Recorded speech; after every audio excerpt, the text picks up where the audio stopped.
तो जी हैदराबाद में भाग्यनगर, खैर जो भी है, उसके निकाय चुनाव कंप्लीट हो गए, रिजल्ट भी आ गया और पहली बार टीवी चैनल्स ने किसी निकाय चुनाव को पूरा दिन लाइव बैठकर दिखाया। पहली बार कोई सिविक इलेक्शन ऐसा था जिसमें होम मिनिस्टर से लेकर पार्टी अध्यक्ष से लेकर प्रदेशों के सीएम तक रैली करने जा रहे थे। और भाई ऐसा ही चलता रहा तो कुछ ही टाइम में क्लास मॉनिटर का इलेक्शन होगा, उसमें भी अमित शाह की एक आधी रैली तो हो ही जाएगी। तो ये चुनाव इतने इंपॉर्टेंट क्यों थे और जिस लेवल की आग इसमें झोंकी गई वो इतनी इंपॉर्टेंट क्यों थी, सारी बात करेंगे। आप हमारे साथ बने रहिए, देखते रहिए आज की ताजा खबर।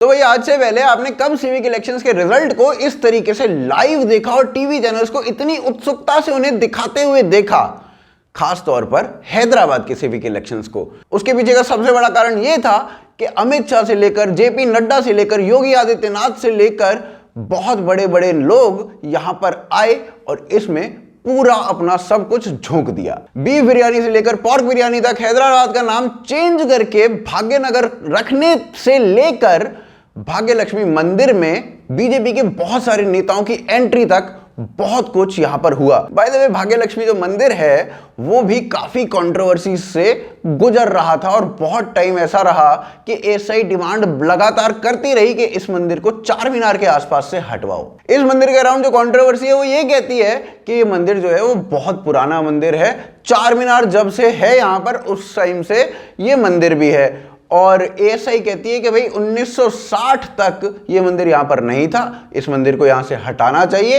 क्योंकि इस मंदिर की वजह से यूएन की हेरिटेज लिस्ट में नहीं आ पा रहा है। खैर कोर्ट ने इस मंदिर के ऊपर फर्दर कंस्ट्रक्शन के लिए रोक लगा रखी है और भक्तों की कतार जो है वो रोज इस मंदिर पे बढ़ती जा रही है। बीजेपी के नेताओं के इस मंदिर में एंट्री होने से हेडलाइन बहुत तगड़ी बनी, साथ ही साथ पहली बार निकाय चुनावों में नेशनल मुद्दे छाए रहे। और फिर आया कल यानी कि रिजल्ट का दिन।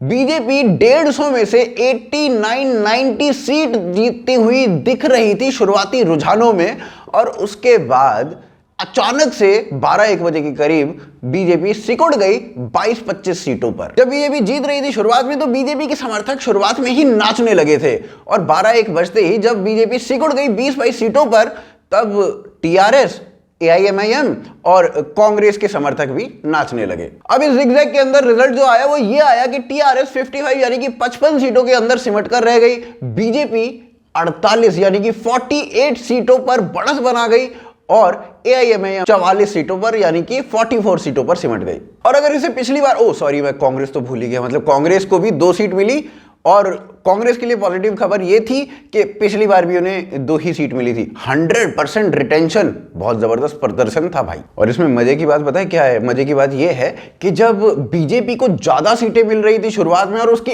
एकदम बाद बीजेपी को कम सीटें मिलने लगी तो कांग्रेस के लोग भी नाच रहे थे। मतलब तहसीन पुलावाला अमेजिंग फॉर्म में आ गए थे और जब उनसे पूछा भाई कांग्रेस को तो देख लो तो उन्होंने कुछ ऐसा बोला, बुरा लगता है भाई, आप लोग भी जानते हो। अब अगर इस रिजल्ट को 2016 यानी कि 2016 से कंपेयर करें तो टीआरएस के पास 55 सीट आई हैं, अब 99 सीट थी तब, यानी कि 44 सीट का नुकसान।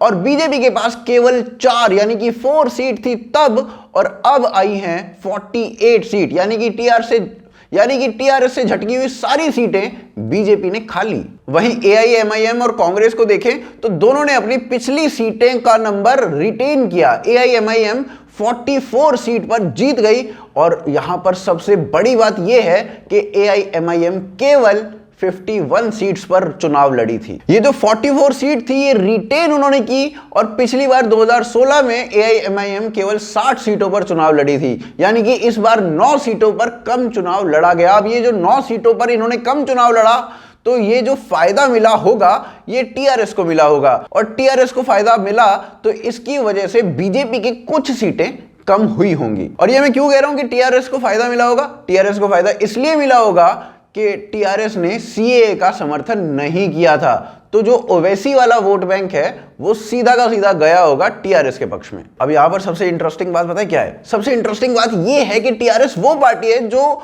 2018-2019 तक बीजेपी को राज्यसभा में समर्थन देती थी और बिल जो पास कराने होते थे ना, तो इनकी मदद से बीजेपी पास करा लेती थी। हेडलाइन ये छपती थी कि टीआरएस बीजेपी को इसलिए मदद कर रही है ताकि उसको 2019 के जो लोकसभा इलेक्शंस हैं उसमें फायदा हो जाए।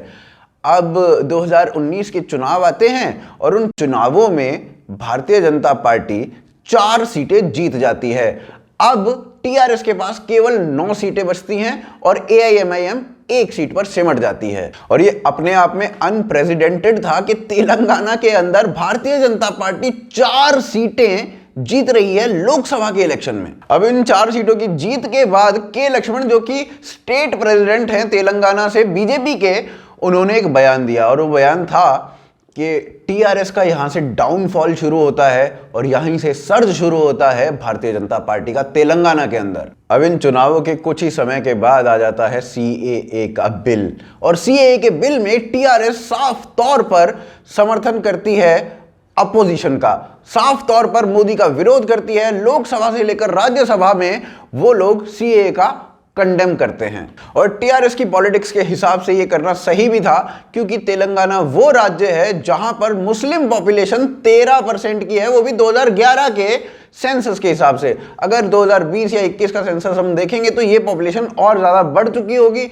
साथ ही साथ 10 डिस्ट्रिक्ट्स ऐसी हैं 31 में से, यानी कि 10 आउट ऑफ 31 डिस्ट्रिक्ट्स ऐसी हैं जहां पर ये वाली पॉपुलेशन जीत हार तय करती है। फिर 2020 में जब बिहार इलेक्शन होता है तो उसी समय में एक बाईपोल इलेक्शन भी होता है तेलंगाना के अंदर, और लोकसभा की इस बाईपोल सीट को जीत जाती है बीजेपी। यानी कि अब भारतीय जनता पार्टी के पास 5 लोकसभा सीट हो गई और टीआरएस के पास बची केवल 9। और अब बाबू थोड़ी क्रोनोलॉजी समझना, बड़ी जबरदस्त क्रोनोलॉजी है। 10 नवंबर 2020 भारतीय जनता पार्टी एक सीट जीतती है बाईपोल इलेक्शंस की तेलंगाना के अंदर, और इसके 7 दिनों के अंदर अंदर, यानी कि अंडर 7 डेज, एक अनाउंसमेंट होती है तेलंगाना के अंदर, और वो अनाउंसमेंट होती है कि जो निकाय चुनाव हैं ये दिसंबर 1 को 1 दिसंबर को लड़े जाएंगे। 17 नवंबर की ये जो अनाउंसमेंट थी ये टीआरएस करवाती है, और जो चुनाव होते हैं जो कि सपोजिडली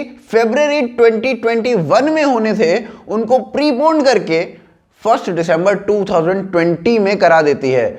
इसका मतलब क्या है? इसका मतलब यह है कि एक सर्ज भारतीय जनता पार्टी की वो देख रहे थे, और भारतीय जनता पार्टी को ज्यादा टाइम ना मिले इसके लिए 17 नवंबर को यह अनाउंसमेंट करवाई गई, चुनावों को प्रीपोन करवाया गया, और भारतीय जनता पार्टी को केवल 13-14 दिन का ही समय मिले तेलंगाना के अंदर, इसके लिए पूरा षड्यंत्र रचा गया। अब 18 नवंबर को भारतीय जनता पार्टी अपना एक तुरुप का इक्का खोलती है और भूपेंद्र यादव, जो कि मास्टरमाइंड थे बिहार चुनाव में इतने बढ़िया प्रदर्शन के, उनको भेज देती है तेलंगाना में और उनकी अगुवाई में कहती है कि आप तेलंगाना का इलेक्शन लड़िए। यानी कि यहां से आप बात समझ रहे हैं कि एक नेशनल जनरल सेक्रेटरी एक निकाय, छोटे से निकाय चुनाव के लिए आ रहा है, उसके लिए स्ट्रैटेजीज बना रहा है और उसको अपनी साख का इशू बना रहा है। और इसका जो फर्क है वो सामने दिख रहा है। भारतीय जनता पार्टी ओवैसी को उसके गढ़ में 3रे नंबर पर पहुंचा देती है, और वहीं जो डिफरेंस टीआरएस और बीजेपी के बीच में आज से 4-5 साल पहले 88 यानी कि 88 सीट्स का था, वो घटकर केवल 7 सीट्स का रह जाता है। और ये सब कुछ होता है केवल 13-14 दिनों के अंदर। अब आप मानिए कि जो चुनाव है ये अपने समय पर होते, यानी कि फरवरी में होते, तब इसका इंपैक्ट क्या होता। अब ये जो जीएचएमसी चुनाव हुए हैं इसका impact 2022 state elections of Telangana में तो जरूर पड़ेगा, साथ ही साथ इसका इंपैक्ट और भी राज्यों में जाएगा। वो राज्य होंगे कौन से? वेस्ट बंगाल, तमिलनाडु, कर्नाटका, आंध्र प्रदेश। आंध्र प्रदेश की तेलुगु देशम पार्टी चंद्रबाबू नायडू के अगुवाई में काम करती है, और चंद्रबाबू नायडू को कुछ ही समय में समझ में आ गया कि उनसे सबसे बड़ी गलती हो गई उनकी लाइफ की, कि उन्होंने बीजेपी के साथ वो किया जो उन्होंने किया था। तेलंगाना में गेम चेंज होता हुआ दिख रहा है। वहीं वेस्ट बंगाल में 2019 में 18 सीटें लोकसभा की निकाल ली भारतीय जनता पार्टी ने, और 2019 से अभी तक पुल के नीचे से बहुत सारा पानी निकल चुका है। बिहार के चुनाव अभी खत्म भी नहीं हुए थे कि अमित शाह ने अपनी रैली कर दी बंगाल के अंदर, और बंगाल में वो कितने सीरियस हैं वो इस बात से पता चल जाता है कि अभी बंगाल के चुनावों की डेट तक नहीं आई है, मगर भारतीय जनता पार्टी ने अपनी एक लिस्ट बना ली कि कौन कौन से लीडर्स बंगाल में काम करेंगे। बाकी कांग्रेस छुट्टियां मना ही रही है, दीदी को प्राइम मिनिस्टर बनने के सपने आने शुरू हो गए हैं, तो बंगाल में क्या ही होगा वो समझा जा सकता है। अब यहां से भारतीय पॉलिटिक्स किस ओर बढ़ेगी, ऊंट किस करवट बैठेगा, वो देखना होगा। उम्मीद करते हैं आपको हमारा एनालिसिस पसंद आया होगा। उम्मीद करते हैं आप ज्यादा से ज्यादा लोगों तक इस वीडियो को पहुंचाएंगे। आप हमारी मर्चेंडाइज खरीद सकते हैं भोकालफैक्ट्री.com से। साथ ही साथ आप हमें patreon.com और ज्वाइन बटन के थ्रू सपोर्ट कर सकते हैं। इन तीनों का जो लिंक है वो नीचे डिस्क्रिप्शन और पिन कमेंट में आपको मिलेगा। आप हमें फॉलो कर सकते हैं ट्विटर, फेसबुक, इंस्टाग्राम पर। आप देख रहे हैं आज की ताजा खबर। जय हिंद, जय भारत।